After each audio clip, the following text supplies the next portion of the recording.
and welcome to Learn English with Football World Cup Special. And because this is a World Cup special, we have a special guest here. It's Luke from Luke's English Podcast. Hi, Luke. How are you? Hi, Zdenek. I'm very well, thanks. It's a grey day, pouring with rain, but that doesn't matter, does it? Because we're going to sit here and talk about football for at least the next, 20 minutes? That's going to be a challenge to keep it to 20 minutes. But yeah, it's good. The World Cup started. It's a bit of a problematic one this year, but anyway, it is the World Cup. So yeah, I'm into that. I'm happy to talk about it. Thank you for inviting me on. How are you? Very, you're very welcome, first of all. Oh, And yeah, I'm great, thanks. good. And obviously, I need to ask you this very important question to start with. So, hmm are you doing any episodes about football on your podcast, Luke? Well, people keep asking me this, of course. I keep getting comments and messages saying, are you going to do episodes about the World Cup? And yes, so I definitely want to do that. It's a kind of a tradition. I've been doing that for, all the World Cups that have happened while I've done this podcast. And so the thing is, I've already got some episodes in the pipeline, and they've already got numbers on them. So I'm near episode 800. So I did episode 798 today. That went up. Next week it's going to be 799, and Wow. then obviously I can't just do episode 800 as about the World Cup. That doesn't quite work, does it? You think? It works for me.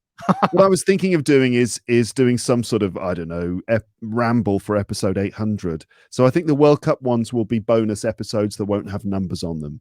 Yeah. So the World Cup one might go up, I don't know, next or the one after, who knows, but it won't have a number on it. So yeah, I'm definitely going to do some stuff about the World Cup. Although, as I mentioned before, it's a bit of a problematic one this time. There are some people I know are boycotting the World Cup, and Really? yeah, I understand. I completely understand why. Mm. It is a bit. I'm feeling very conflicted about all those issues. So Yeah, anyway, a lot of people are. Yeah, I'm also conflicted about it, but it's impossible for me not to watch it. It's just I can't. I have to watch it. It's the World Cup, yeah, and also I talk about football on my YouTube channel, and I teach people through football these days. So I have to keep up to date with it, and also yeah, maybe if that makes me a hypocrite, but I've already explored all of these issues in one of the previous you have. videos. Yeah, Okay, but so that's been dealt with. yeah, I mean, we should keep talking about it for sure. But I think. it's really complicated, isn't it? Like, it's not very straightforward either. Well, I mean, basically, yeah, it's taken the edge off it, definitely for me, and also the fact it's happening in November is a bit weird, but anyway, yeah, I mean, the problem is, of course, there's three main things. There's the treatment of homosexual people, which is completely illegal, and and so on. It's Then illegal there's here. It's illegal here, well, right? exactly. So exactly, this is another point to be made, which is that in fact we look around in the World Cup, and there are loads of countries where homosexuality is illegal, and loads of places where like the prevailing culture in the West, where FIFA is based, would disagree quite strongly with those things. So there's human rights violations going on all over the place. We could name plenty of countries where there are all sorts of problems and violations of human rights and gender rights and all sorts of other things. And so, to what extent do we let this pass because of football? And the World Cup is supposed to be all about bringing people together, and when nations host the World Cup, it's supposed to help them develop, and it's supposed to be a broadly positive endeavor, right? That's the kind of idea. There's certain principles behind it, but it seems the way that it's done and dealt with, it's like they don't care about those things one bit. This is just the world's most popular sport, and they're going to squeeze as much juice out of it as they possibly can. And just look at the last couple of World Cups. That it was in Russia, and now in Qatar. It's like, oh, okay, hello, we see where your principles are then. So yeah, that's infuriating, and sort of it's a pity, really, because we just want to be able to enjoy our football, and these bastards are off, doing all their corrupt things that they're doing, and so on. There's a fantastic documentary on Netflix yeah, that has recently been released. It's Mhm. called FIFA Uncovered. Yeah, I've heard about this. Yeah, I highly recommend having a look at that, and you learn a lot about FIFA and what it's yeah, like. yeah. It's kind of it's well dodgy, isn't it? I Yeah, mean, it is. It's just it's like gangsterism. It's it's it's mafia. Yeah, it is. yeah, it It is. is. It's just And these are the there's people no who way, to put it nicely. Honestly, yeah, and these are the people who are in charge of football, and it's like, guys, come on. yeah. Sometimes it makes you wonder, like, why am I even watching it then? Does it mean I'm supporting this by being interested in football and and Mm. it makes you think, some makes you wonder. Yeah, it's like And philosophical question. also, at what point will we say, okay, enough is enough?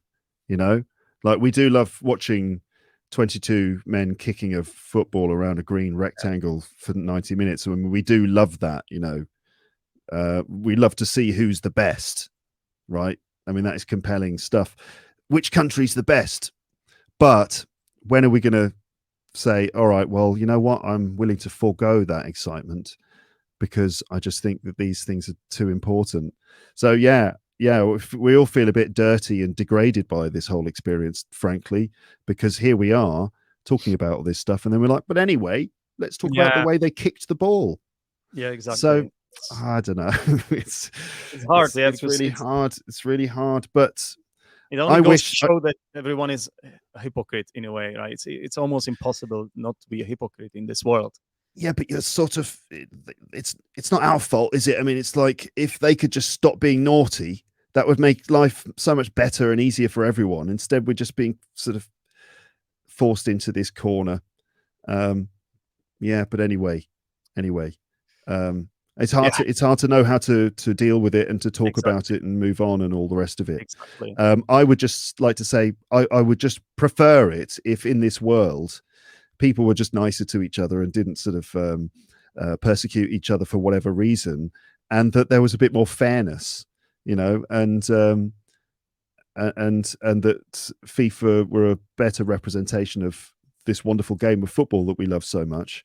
And so, in the spirit of our appreciation of the game, we will continue and we'll be here to represent some level of fairness and good faith, right? Amongst all of the corruption and the greed and everything else. Yeah, that's why I think most people mean no harm. That's the thing, right? So we all have our perspectives.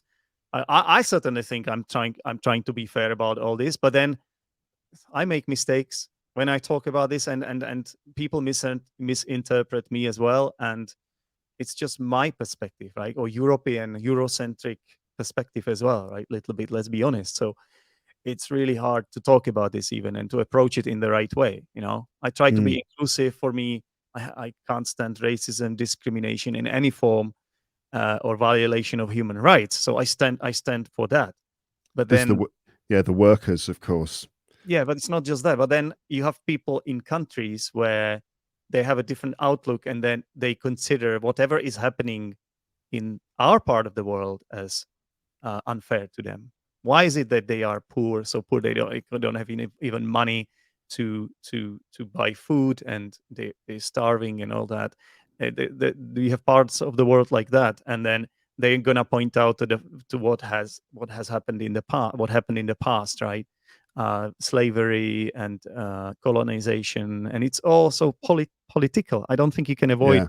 thinking about it in this kind of way. So, And uh, weirdly, there's an argument which is that expressing these concerns and suggesting that the World Cup shouldn't be in Qatar and so on, imposing those sorts of ideologies and cultural norms on this other culture. Some people would say it's even an act of cultural imperialism.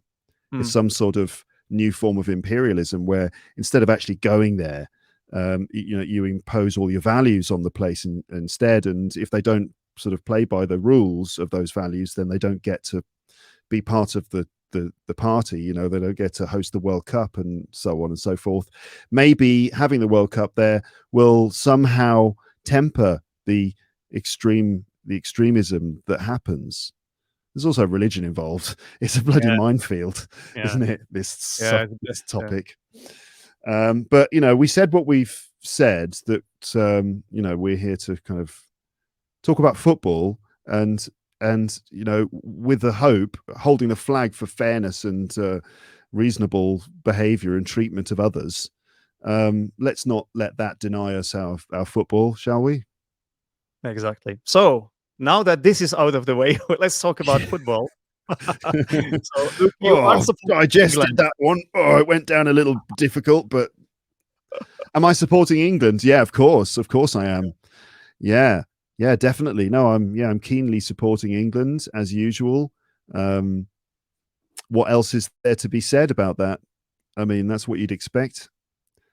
I was Unless always they were all. wondering why you're actually more interested in international football rather than club football, Luke. Why is that?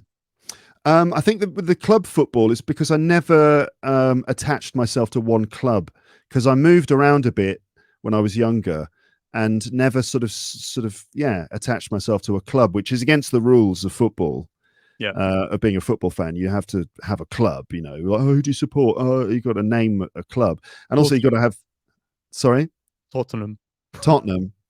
Well, I did support Tottenham for a while, and because I lived in London, and I found a Tottenham wristband, sweatband in the park, and it had Tottenham, and now it had Spurs written on it, and so I became a Spurs fan, and I had like a little poster and a Spurs t-shirt and stuff. And then we moved away when I was like 8 or 9 years old to a different part of the country in the middle of nowhere. Coventry City was the local club, and I just couldn't bring myself to support them. And maybe it was the kind of the pale blue t-shirts, I don't know, but and then 1989 Nottingham Forest got through to the semi-finals of the FA Cup, and it was brilliant, and they played really, really well, and they had an interesting manager, Brian Clough, and my dad said, if they get to the final, we'll go. One of those sort of dad things. Yeah. If we get to if Forest get to the final, son, we'll go to the final. So I instantly became a Forest fan.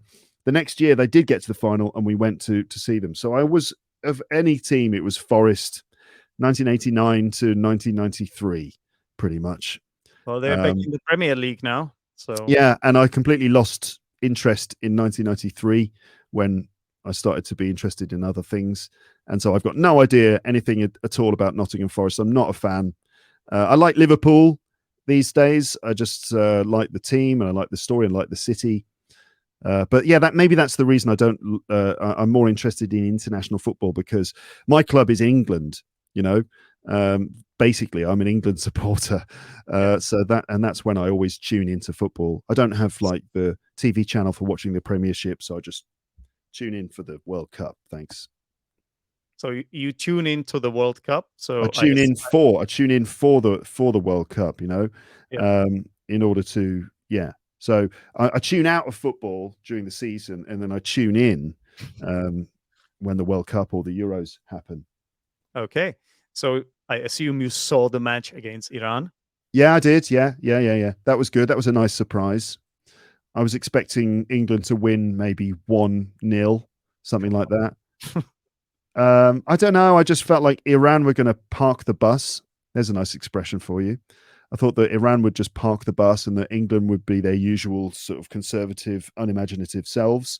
But actually, no, it was full of goals and promising a nice, good, positive start, which is always good. Because in my experience, England normally start these competitions fairly lackluster. And get maybe a 1-0 win or a draw or some other boring result, and sort of like crawl through to the second round, get a fluky victory over some country that's desperate to get into the quarterfinals, and has never done in their history. And England just sort of like casually brush them aside in some fortunate manner, and then get smashed out by a big team on penalties. That's normally what happens. But no, this is great. Wow, pow, big goal display, and a good start. What do you think? Yeah, I think 6-2. Yeah, what else can you wish for, honestly? 7-2, 6-0. I don't know. No, but good point. Yeah, you can't ask for much more than that. Yeah, and now the question really is, how far can you go, and can you even win the tournament? Oh, well, with Argentina's surprise loss to Saudi Arabia last night, then that's a little boost in for England in the right direction. I mean, Saudi Arabia, they are, sorry to any Argentina fans, but I think you're going to be okay. But Saudi Arabia, they are the second, like they're the not the worst ranked team, but the one just above the worst. Okay, so pretty poor team, but I don't know how they managed to beat Argentina, for goodness sake. But that did seem to give England a boost. But I wonder if England have got the sort of depth and class and flair that you need to compete with teams like Brazil. You know, if it's England versus Brazil, you're going to go Brazil every time. But who knows? England might meet France in the semi-final if we get that far. That would be a fantastic clash. I'd love to see that, obviously, living in France. But I think we've got a chance of beating France. It's still football, as we say. The ball is round. Anything could happen. Yeah. Yeah. You are not my biggest favorite. No. I think there is a lot of pressure on your team. That's why. Like, I think there's so much pressure on you, and I'm not sure. I'm not sure that you can handle it. I'm sorry. Like, No, I know I agree. I know that you did a great job in Russia. You got to the semis, and then you obviously you lost on penalties to Italy in the European Championship. Yeah.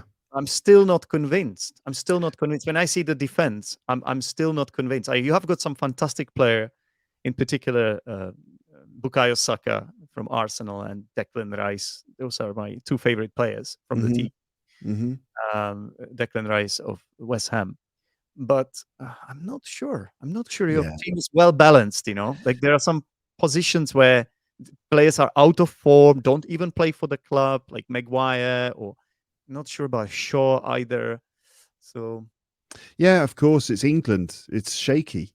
England's always a bit nervy and a bit shaky, and you know, it's like we're playing on wooden stilts. Like we can easily just sort of like come crashing to the ground. But we'll see. Kane doesn't seem to be. I mean, Kane he didn't score, did he? But Kane is you know he's a world class player. I'm not worried about Kane. No, not scoring. He's gonna score. You get a penalty, it's a goal. You don't even have to. I think England has got a good attacking set of players. You know, there's like we've got several groups, as we saw against Iran, the lot that came on in the second half. But you're right. I think the defense is a bit of a problem. What's up with Maguire then? What's the deal with him? Well, he doesn't play because there's a new why not? manager at Manchester United, Erik ten Hag.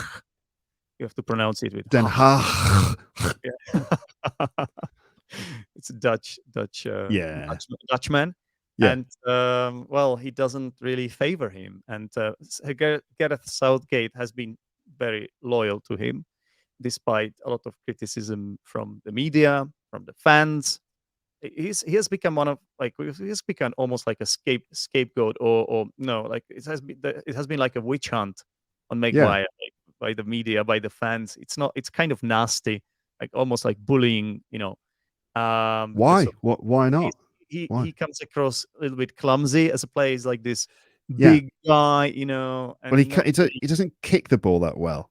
He's great in the air, but then on the he's not that good with his feet. Well, he's a defender, right? So I think I wouldn't say his passing is the worst or anything. For me, it's the fact that he's kind of slow, right? So we're talking about modern football here. He might be too slow for it. He's like the old-fashioned kind of player or defender, yeah. So, but fair enough. He played really well actually in this game against Iran, yeah. So, yeah. Anything can happen, Zdenek. Anything can happen. Exactly. As you said, the ball is round. Exactly. But I don't know. Honestly, no, I don't expect them to go through to the end. I think that, I mean, I think we're going to win the group. I think that's pretty sure. It was lucky that USA and Wales drew, pretty much securing England's passage through to the second round. And So it'll be interesting to see what we do against the other two teams, Wales and USA. Hopefully, we will beat USA, and then we will sort of like let Wales. I don't know what was going to happen with Wales, but obviously, I've got a soft spot for Wales. Yeah. And I hope that they progress as well into the second round. Don't really care about the USA because they call it soccer, so I don't care about their team. Okay, because they're disrespecting the game of, of football Calling it soccer. by calling it not soccer, soccer. Soccer, yeah. Oh, you guys like soccer? That's awesome. Just no, sorry. So USA can stay in the group, but Wales and England, yes, we're going to progress. And I don't know what happens next. Who would we likely face in the second round? I'm not sure, but there is already it's like a predicted playoffs. Three. Like that. It's already. It's like the runner-up of a nearby group, isn't it? Are you having a look? Are you looking? I don't know. I can. No, you're find just sitting. online. You're just sitting there. Just there was me thinking you were checking it out, and you're just sitting there. What would you expect, Luke? Who is? I'm just listening to you. Sorry. Who is England likely to face in the playoffs? Let's see if Google. World Cup fixture predictions. Let's see what Google says. Right. Okay. Toughest opponent, Netherlands. The Netherlands, or most likely opponent, Senegal. There you go. What? Senegal, probably. Senegal, yeah, probably Senegal, and it depends, like what happens, right? So Qatar, we assume will not qualify, and then you have got Ecuador, who beat Qatar. So I think it's going to be assuming that the Netherlands, who have already beaten Senegal 2-0, assuming they win the group. And you win yours, so you're not going to face each other, and then it's whoever is going to finish second in that group. So it will most likely be Senegal or Ecuador. Okay. Unless something happens and it's Qatar, you never know, right? It sounds like pretty normal World Cup stuff for England, Ecuador or Senegal. Senegal probably the tougher of the two teams. Although Mane, is he Senegalese? Yeah, but he's out. He's out. He's injured. Yeah, he did. He did. Big blow there for Senegal as their top striker, Liverpool's Mane, is sorry, X. Yeah, he's now in Bayern Munich. Oh, is he? Bayern Munich, I should say. Shows how much I know. See? So no, it's a big blow for them, obviously, but they still have some really good players there, and they are the AFCON holders. Yeah, so right. Tough team. That will be a chance for England to show their true colours at this tournament. And let's be honest, a lot of teams they have extra motivation against England. It's just there. Everyone does, though, don't they? Everyone hates England these days. You're considered the cradle of football, and also obviously the Premiership. Everybody watches it, and everybody knows England players, and I think there's always extra motivation against England. Might be the same against USA because of the political reasons, and stuff like that. Plus, we're the colonial bastards, aren't we? That everyone wants to defeat out of a deep-seated sense of revenge over our past colonial history. Especially the closer you get to us, to England, the more passionately people despise our team, like in the UK. So when I was at university, before I went to university, I was just in my family and whatever, my friends in England, and of course whenever England played football on TV, everyone was supporting England. I went to university in Liverpool, ended up living with a Scottish guy, 2 Northern Irish guys, and a couple of English people and an Italian guy. And I watched England play football with them, and it was like horrific. They were supporting the other team. I couldn't believe it. All of them. And they were like cussing the English players and stuff. And I was like, a wake-up call. Other countries don't like England, except maybe like Japan and a few other nations. But it's like, oh yeah, of course, you've got your own football teams, haven't you? But the good news is they all love English. The language. So. The English language, yeah. They love to learn the language so they can then use it to criticize the football team and the food and the weather. Possibly. Anyway, last question, Luke. We don't have so much time, so Uh-huh. I want to ask you. You mentioned you're living in France, of course. Mm-hmm. I mean, it's common knowledge. If anybody It's not. listens to your, It's no secret. I'm not it's, giving my address, but I'll tell you, yeah, France, if anybody Paris. listens to your podcast, like I do, we all know this, of course. Yeah, But what do you think of France's chances of winning the tournament then? I think they've got a reasonable chance. People seem to be suggesting that they'll make it through to the final on their side of the, on our side of the, I don't whatever. But people seem to think they'll get to the final. But they might have to play Belgium. We have Belgium played yet? They haven't, have they? No, they No. haven't. So we No. haven't seen sort of an example of what form they're in. But Belgium could be a tough team to beat, as we know. People don't seem to be quite as excited about them this year as they were in the previous tournaments recently. They're getting a little bit old, yeah, but they still have some quality players, though. So I wouldn't underestimate them a bit, like Kevin De Bruyne, you know. And De Bruyne is sort of the best midfielder in the world or something, isn't he? One of the best players in the world, Yeah, but sort of people, maybe four years ago or something, people were like, you know what? I fancy Belgium for this one. They're not, people were tipping them as like one of the best teams in the world. So anyway, they might have to face Belgium in a semi-final.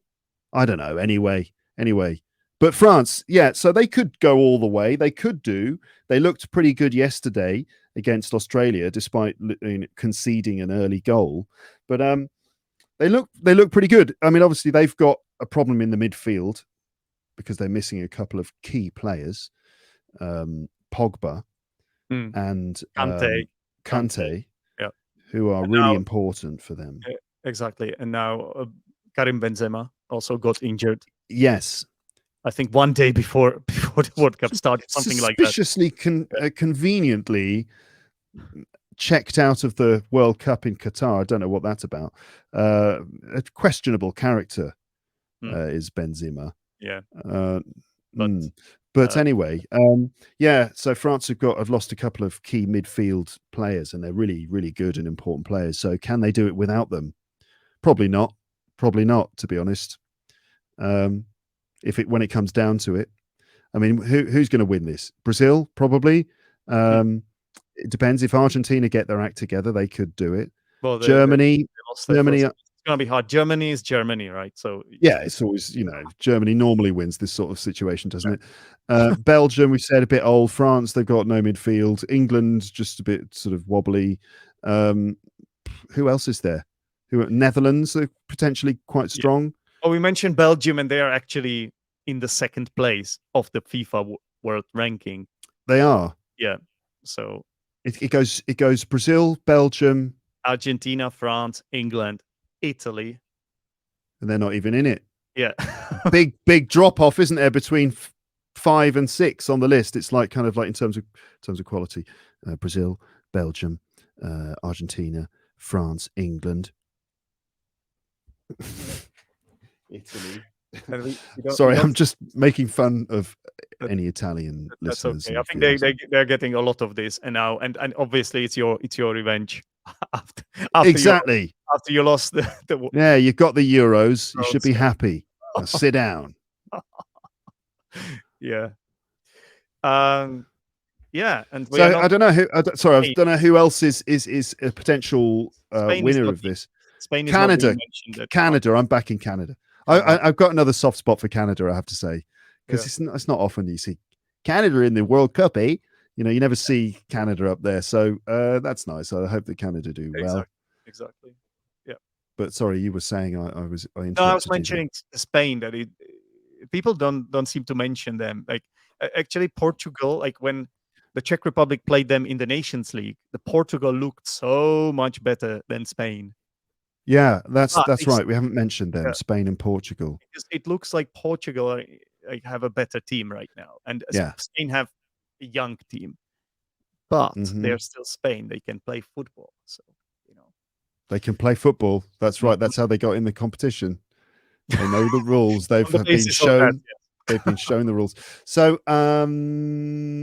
what's up with Ronaldo? What's he doing? I think that would be that's a That's story another episode for another time. episode, because that would take like another 30 minutes to talk Ronaldo and his interview with Piers Morgan and all that.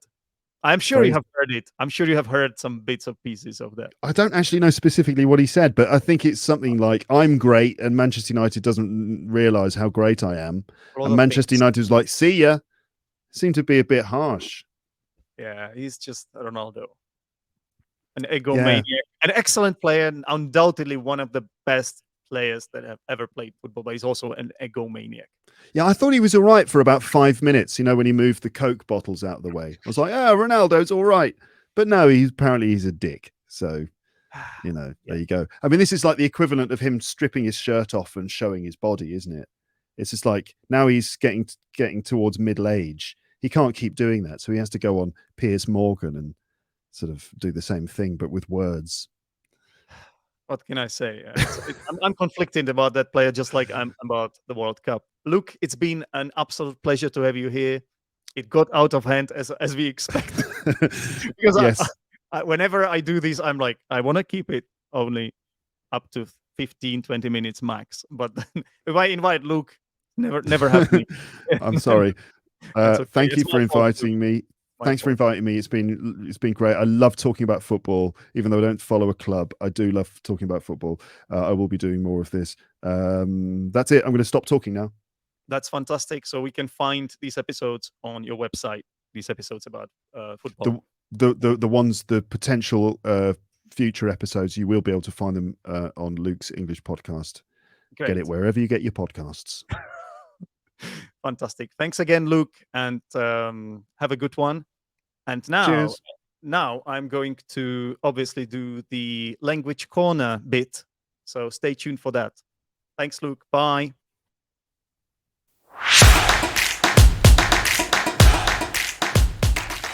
All right. So I hope you guys liked the interview with Luke Thompson from Luke's English podcast. And in this part of the show, I'm going to go through some interesting vocabulary and clarify it to you. I have got 6 items of vocabulary. There are some idioms, some words, verbs, and stuff. Kind of a mixed bag. I hope you guys like it. Let's get started.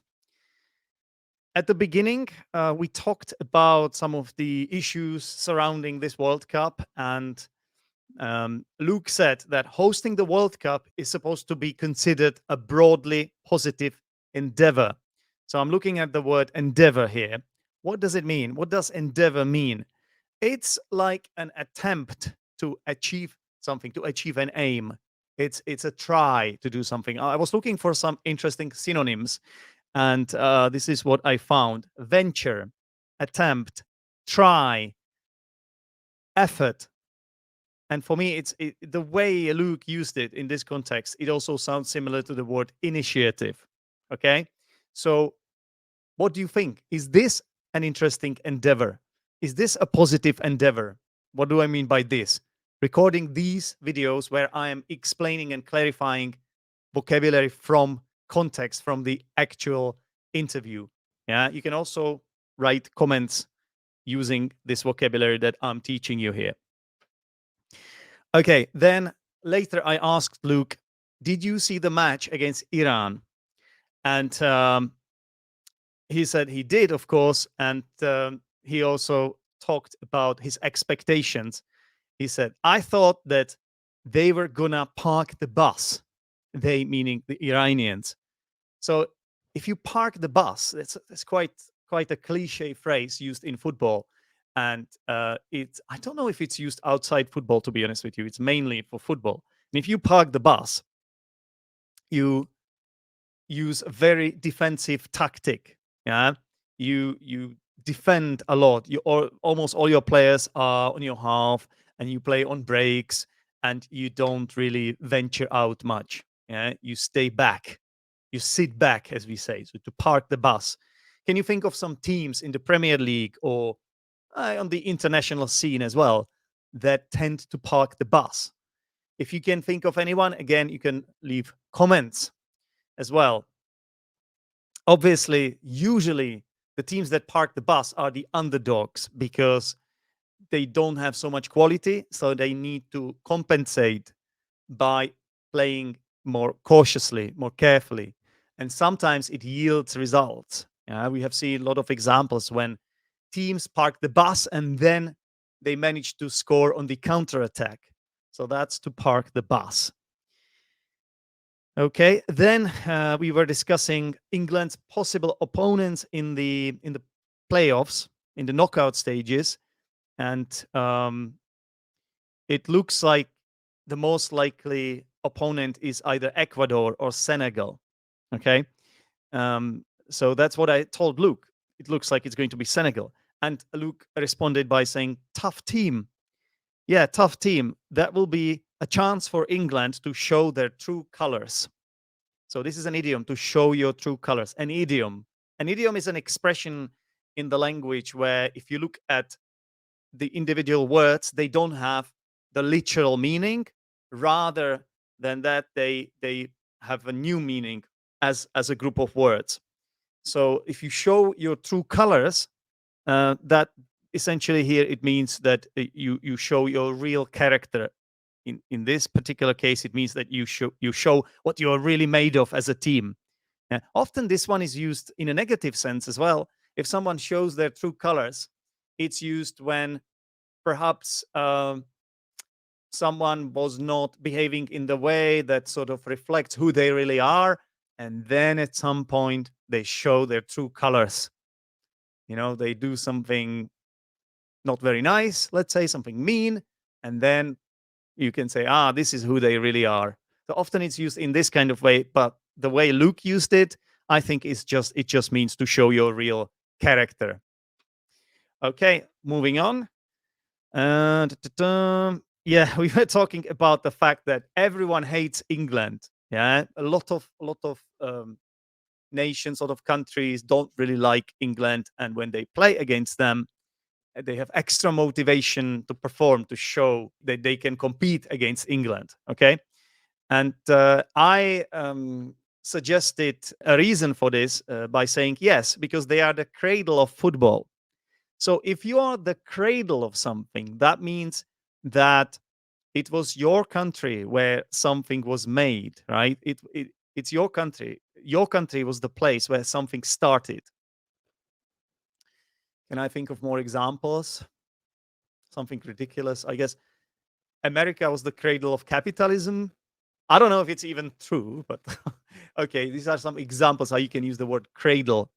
I believe cradle is what a baby can lie in when it's born. I'm just going to quickly Google it just to make sure. Yeah, it's like a baby's bed or cot, typically one mounted on rockers. It's the one on rockers. So you can sort of like rock the cradle to, I guess, to help the baby fall asleep. Then Luke told us an interesting story about him going to university in Liverpool. And this is where he sort of realized that all the fans were against England. um, and it was for him, it was that moment when it became clear to him that this is the case, because they were cussing England. So if you cuss someone, this is an interesting verb, cuss, to cuss someone. It pretty much means to curse or to just say some bad words, some swear words, not very polite words. And often you say those words because you're angry, to cuss someone. Right. I hope you guys are not going to cuss this show. I hope I hope you find it useful and interesting.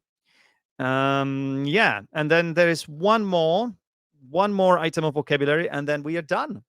So, okay, and the last item of vocabulary I'm explaining is to get your act together. That's when I asked Luke who can win the tournament, and he answered by saying, if Argentina can get their act together, they can win it. Surprisingly, he mentioned Argentina after they lost to Saudi Arabia yesterday, but it's a good phrase to use, to get your act together. He was responding to that defeat, to that loss. He thinks they still have a chance. After all, they have Messi, right? So of course they have a chance. And to get your act together means to start to organize yourself so that you do things in an effective way. Yeah. I would also use the phrasal verb to bounce back. So if they manage to bounce back, if they get their act together, they can still win it. I think it's still possible because Argentina, come on, they are the Copa America winners, right? So they lost to Saudi Arabia. They deserve to lose, but I don't think they are out just yet. I think they will put up a fight. So, guys, I hope you enjoyed this last bit, this language corner, as I call it. And yeah, well, all that remains to say is don't forget to subscribe to this channel if this is your first time watching, because I do more videos like this. And if you don't subscribe, you might miss these videos. Thank you very much for listening or watching, and I'll speak to you soon. Bye.